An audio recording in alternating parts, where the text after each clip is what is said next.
Ym mis Mawrth 2020, daeth Covid-19 i'n bywydau, a throdd bob dim ben I weired. Ond gyda dycnwch rhyfeddol, mae pobl wedi addasu, gan aros adref, cadw pellter a mynd heb weld anwyliaid. Ceodd rysau yn ysgolion a'n busnesau. Cafodd gwyliau I canslo, priodasau ac angladdau I gyhurio. Roedd addolau'n wag.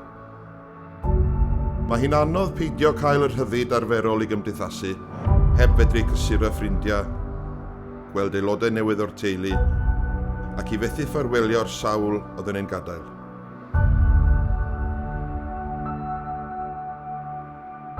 Ond roedd yn rhaid I rai gwasanaethau ddal ati.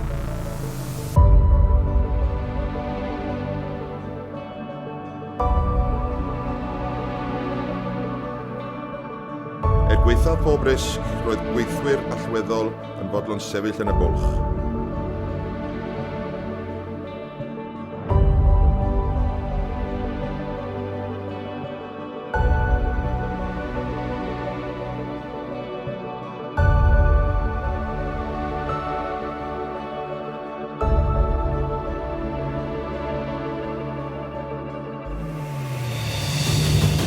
Parhaodd y gwasanaethau brys.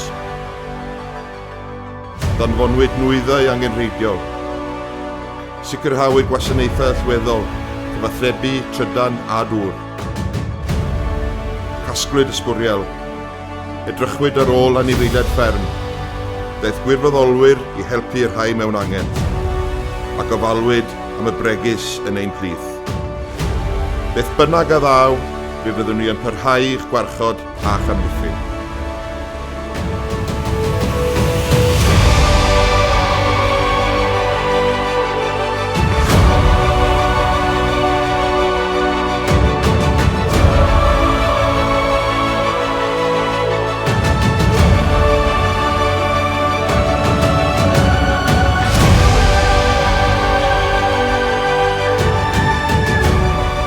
Bob un sydd wedi aberthu cymaint ac i'r holl weithwyr allweddol sydd wedi cefnogi yn y frwydr.